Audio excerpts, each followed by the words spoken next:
Salam değerli şagirdler ve abituriyentler. Bildiğimiz gibi bugün 15 Mart tarixində Dövlət İmtahan Mərkəzi buraxılış imtahanı keçirdi. Dil qaydalarının izahı kanalımızda yerləşdirilib. İndi isə baxaq ilk mətnimizə görək burada nələr var. Bu tipli izahların tez-tez gəlməyini istəyirsə dəstək olmaq üçün abunə olmağı və videolarımızı paylaşmağı unutmayın. İndi isə gəlin başlayaq oxumağa. İntiqam alovu deyə bir mətnimiz var. İsrafil ağa Mollacal uşağı tayfasını hökumətin əli ilə Kəsəməndən başqa kəndə sürgün etdirəndən sonra qəlbində biraz səngimiş intiqam alovu günlər keçdikcə yenidən artmaqda idi.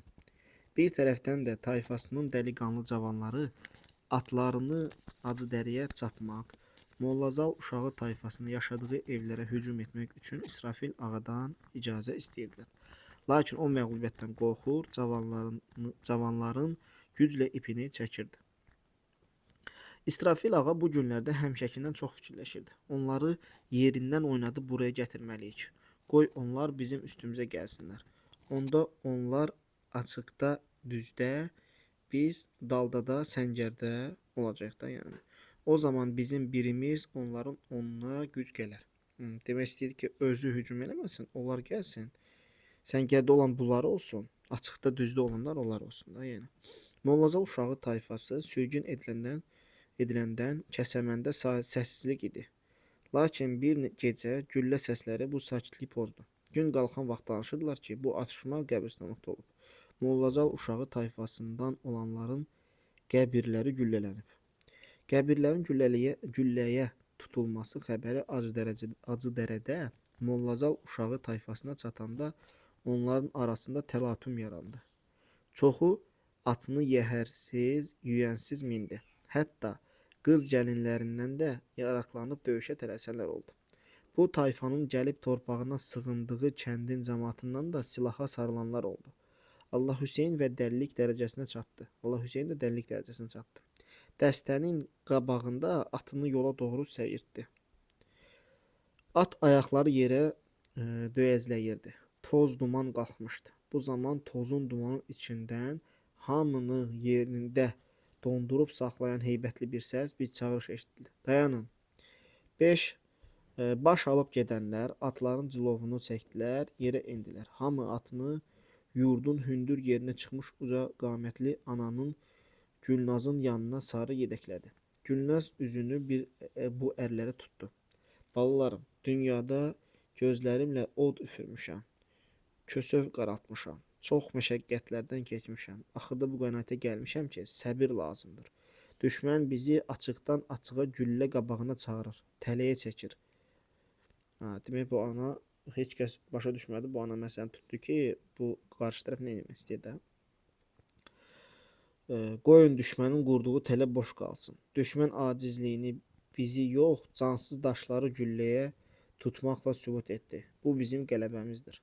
Araya sükut çöktü. Heç vaxt bu sözü iki olmayan Gülnaz ananın sözü ilə razılaşmaq onun doğmalarına çətin gəlirdi. Hamı Al-Hüseynə baxdı. Bəlkə o Gülnaz ananın fikrindən döndərə. Al-Hüseyn fikirləşdi ki, anası haqlıdır. Onları kəndə çağıran İsrafil ağadır. Kim bilir onlara hansı dağda, hansı dərdə qarşılayacaq. Allah-Hüseyn qətiyyətlə dedi. Ana, ölsəm də çıxmaram sənin sözündən. Gülnaz qollarını oğlunun boynuna dolayıb onu qucaqladı. İsrafil ağanın ümidləri boşa çıxdıqdan sonra qəfəsdəki pələngə dönmüşdü. Bir tərəfdən, digər tərəfdən isə onu dəli edirdi. Demək, qarşı tərəfi tələyə çəkmək istədi. Qəbirlər güllələdilər ki, bu tərəf hücuma keçsin, açıqda onlar qalsın, səngərdə bunlar qalsın. Necə ki, əvvəldə fikirləşirdi, amma dedikləri, istədiyi alınmadı. Mətnə sizin doğrudur, yanlışdır, ehtimaldır. Gəlin baxaq.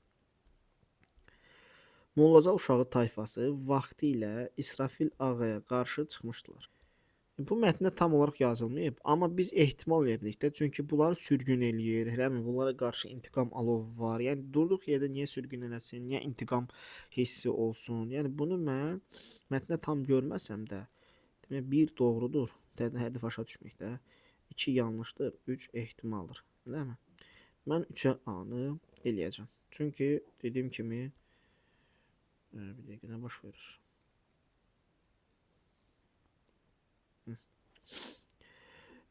Tayfası vaxtilə İsrafil ağaya qarşı çıxmışdır. 1-ə 3-ə A elədik. Sonra Moğolca uşağı tayfasının qadınları döyüşkəndir. Bəli, mətndə qeyd olunub, bax, hətta deyir qadınlar da neynədir? Bir dəqiqə, demək, hətta qadınlar da şeylədir da. Yəni mində hətta qız gəlinlərinə yaraqlanıb döyüşə də eləsənlər oldu, görürsüz. Bu doğru fikirdir. Yəni B-ni demək 1B. Eləmi? D doğru deməkdir uşaqlar. D demək deyil, bu da yanlış. Eləmi? 1-ə B eləyəcəm. Sonra sürgün edilənlərin yaşadığı kəndin cəmiyyəti onları rəğbətlə qarşılamışdı. Yəni mətndə dediyim kimi bu yazılmır. Bunu da ehtimal eləyə bilirik. Çünki o kənddə hər hansı bir problem olduğu bilinmir. Hətta nəsə olanda hər kəs döyüşə çıxır. Demək ki, yaşadığı kənd cəmiyyəti onları rəğbətlə qarşılayıb. Bunu da 3-ə eləyəcəm. Sonra hər iki tayfa sözü keçən adam, hər iki tayfada sözü keçən adamlar var. Bəli. Burada İsrafil ağa idi. Orada isə ana. Eləmi? Adı neydi ananın? Gülnaz ana. Bu doğru fikirdir. Yəni D-ni də 1-ə eləyəcəm. Sonra 1-ə BD oldu. 1-ə BD elə cavab çıxdı. A variantı. Mollacal uşağı tayfasının cavanlar öldürülənlərindən intiqamını almaq üçün tələsirdi. Mollacal uşağı tayfasının cavanları öldürülənlərin intiqamı. Xeyr, belə bir şey yox idi axı. Qəbirə ateş açmışlar, ona görə getmək istəyirdi. Yəni, bu da yanlış fikirdir. Olacaq A variantı. Əvvəldə rəqəm yazılmış hansı cümlə mətnindən çıxarasa məntiqi ardıcıllıq pozulmaz. Bunun üçün oxumalıyıq həmin rəqəmləri. Gəlin birindən başlayaq demək, nəmi? Mollacal uşağı tayfası sürgün ediləndə kəsəməndə səssizlik idi. Lakin bir gecə güllə səsləri bu sakitliyi pozdu. Gün qalxan vaxt danışırlar ki, bu atışma. Bax, bu atışma. Hansı atışma? Əgər sən bir cümləni çıxartsan ki, qəbirlərə bunlar güllə səsi pozdu. Yəni, bu atışma mənası başa düşülməyəcək. Ona görə bu məna pozulur. Yəni, bir olanlar mütləq şəkildə cavab götürə bilməzsən. Çıxdı. Qaldı 2 variant. 3, 5, 2, 3, 4. 2-yə baxaq. Demək, hətta qız gəlinlər də yaraqlanıb döyüşə tələsənlər oldu. Bu tayfanın gəlib torpağına sığındığı kəndin cəmaatına silaha sarılanlar oldu. Allah Hüseyn dəlik dərəcəsinə çatmayan bunu oxuma. Eləmi? Qız gəlinlər yaraqlanıb döyüşə tələsənlər oldu. Allah Hüseyn də dəlilik dərəcəsinə çatdı. Görürsən, heç bir problem olmur. Yəni onu çıxartdın, sonra cümləyə davam edin. Cavabımız olacaq 2, 3, 4. Üçə yenə baxaq. Baş alıb gedənlər atlarını yolunu çəkdilər, yerə endilər. Hamı, bax dayanın. Hamı atını yurdun hündür yerinə çıxmış özə qamətli ananın Gülnazın yanına sarı yedəklədi. Bir problem olmur ki? Xeyr, olmur. Demək 3-də alınır. 4 də oxuyaq, yaxşı. Axırda bu qənaətə gəlmişəm ki, səbir lazımdır. Düşmən bizi açıqdan-açıqa güllə qabağına çağırır, tələyə çəkir. Bunu çıxartdım. Qoyun düşmənin qurduğu tələ boş qalsın. Deyir ki, səbir keçmişəm. Qoyun düşmən qurduğu tələ boş qalsın. Düşmən acizliyini bizi yox, cansız daşlar güllə tutmaqla sübut etdi. Heç bir problem yaranmır. Cavabımız olacaq burada C variantı. Səbəbini müəyyən etmək mümkündür, səbəbini müəyyən etmək mümkün deyil. Gəlin baxaq. Buranı təmizləyək. İsrafil ağanın Mollaca uşağı tayfası ilə ədavətinin səbəbi mətndə yoxdur. Müəyyən etmək mümkün deyil. İsrafil ağanın Acıdərəyə həmlə etməkdən ehtiyat etməsinin səbəbi var idi. Beləmi? Deyir ki, biz düzdə qalacaq, açıqda qalacaq, elə deyil. Tayfa sürgünədə bax.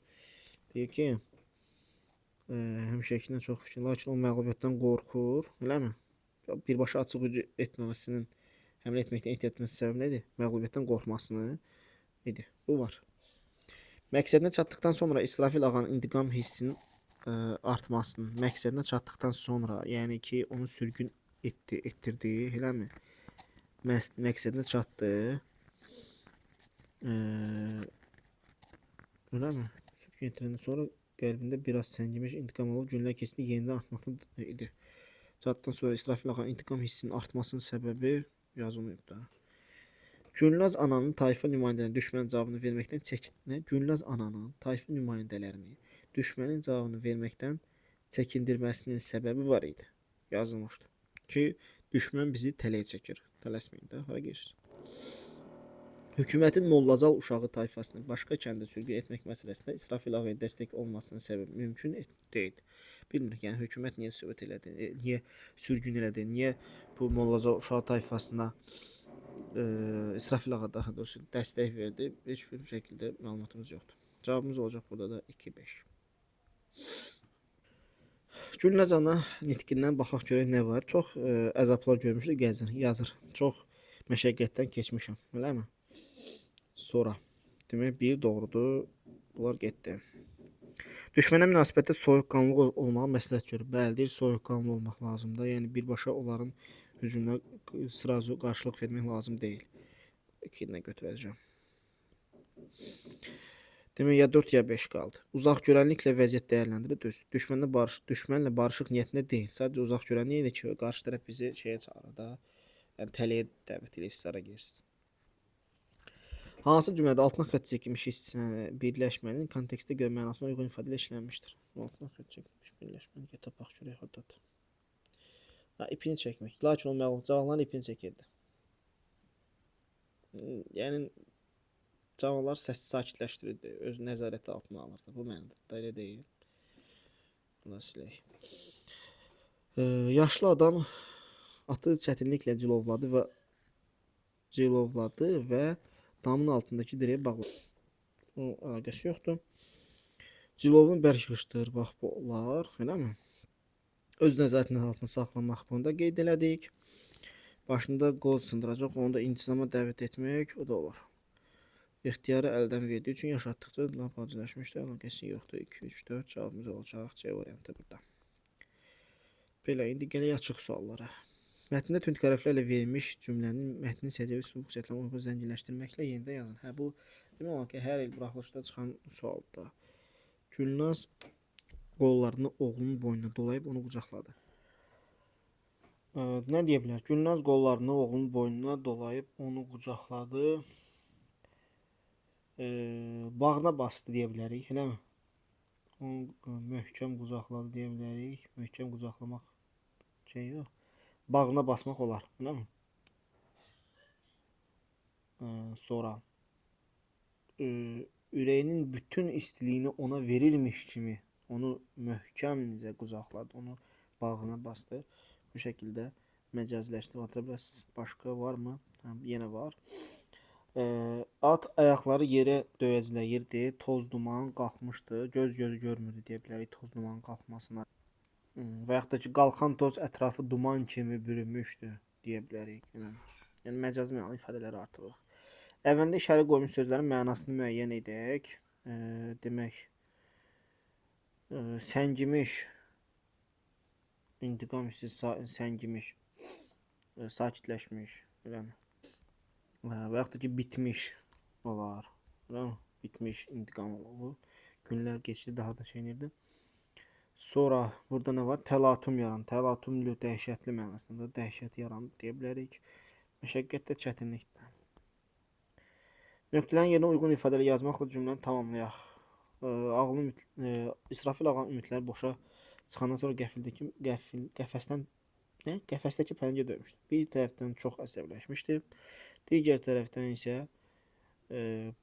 hiləsinin baş tutmaması onu dəli edirdi. Aslında hiləsinin baş tutmaması onu dəli edirdi. Bir tərəfdən məğlub olması, digər tərəfdən isə hiləsinin ona baş tutmaması onu dəli edir. Yəni bunları artıq yazə bilərsiniz. Cədvəllər isə sual kitabçasında yoxdur, cavab vərəqindədir. Ona görə hal-hazırda onun izahını verə bilmirik. Oldu uşaqlar, bugünlük izahımız bu qədər. Növbəti mətn izahında qısa müddət ərzində kanala yerləşdirəcəyik. Bu tipli izahla tez-tez gəlməyini istəyirsə, dəstək olmaq üçün abunə olmağı və paylaşmağı unutmayın. Sağ olun, növbəti dərslərdə görüşərik.